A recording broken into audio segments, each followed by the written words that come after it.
मैं हूं आपका होस्ट अकील अब्बास और मैं हूं सबा जमान। चलते हैं आज की इलाकाई खबरों की जानिब। कमालिया थाना सिटी पुलिस की कार्रवाई, 1400 ग्राम चरस बरामद, मुलजिम गिरफ्तार। कमालिया से हमारे district bureau chief Imran Mughal की रिपोर्ट के मुताबिक थाना सिटी कमालिया के SHO मोहम्मद अफजल की सरबराही में सब इंस्पेक्टर नासिर गुज्जर ने पुलिस टीम के हमरा मंशियात फरोशों के खिलाफ कार्रवाई करते हुए एक मुलजिम को गिरफ्तार कर लिया। पुलिस रिपोर्ट के मुताबिक 25 अगस्त 2026 को कमालिया बाईपास रोड राजा नहर रोड के करीब पुलिस टीम ने कार्रवाई करते हुए मोहम्मद अल्ताफ वुल्द मोहम्मद को गिरफ्तार किया।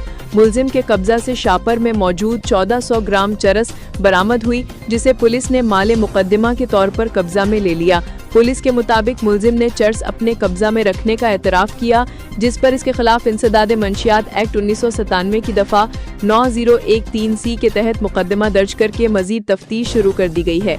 पुलिस का कहना है कि मंशियात फरोशों के खिलाफ कार्रवाइयाँ बिला इम्तियाज जारी रहेंगी।